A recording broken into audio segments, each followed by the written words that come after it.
కానీ మనిషికి రక్షణ కలగలేదు, మనిషికి విడుదల కలగలేదు, మనిషికి మారు మనసు కలగలేదు. మనుషులందరూ తమ ఆచారాల్లో, తమ యొక్క భక్తిలో, తమ పాపములో అవినీతిమంతులుగా లేకపోతే అనీతిమంతులుగా, పాపులుగా మిగిలిపోతున్నారు. కానీ దేవుని యొక్క కృప ఎంత గొప్పదో తెలుసా అండి?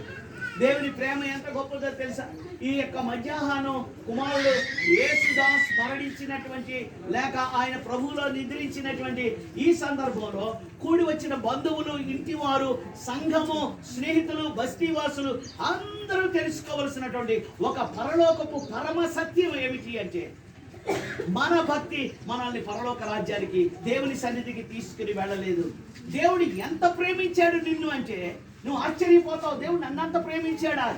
ఎంత ప్రేమించాడు అంటే తన కుడి పార్శ్వమున ఉన్న తన ఏకైక కుమారుడు, తన ప్రియమైన కుమారుడు, తన యేసయ్య అనేటటువంటి ఆయన యొక్క పుత్రుణ్ణి ఈ లోకానికి పంపించాడు. దేవుడు అంత ప్రేమించాడు మనల్ని.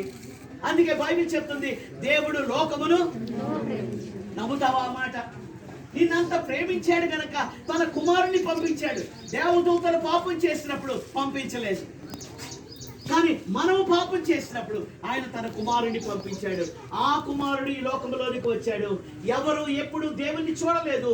తండ్రి రొమ్మున ఉన్నటువంటి అద్వితీయ కుమారుడే ఆయనను బయలుపరిచెను. యేసు క్రీస్తు ప్రభుని చూస్తే తండ్రిని చూసినట్టే. యేసు క్రీస్తు ప్రభు తండ్రి ఎటువంటి వాడో, ఆయన ఎటువంటి గుణలక్షణములు కలిగిన వాడో ఆయన నిరూపించడానికి, రుజువు చేయడానికి, మనకు తెలియచెప్పడానికి లోకానికి వచ్చాడు. అందువల్ల యేసు క్రీస్తు ప్రభు వారి యొక్క జీవిత చరిత్రను ధ్యానం చేయండి, చదవండి.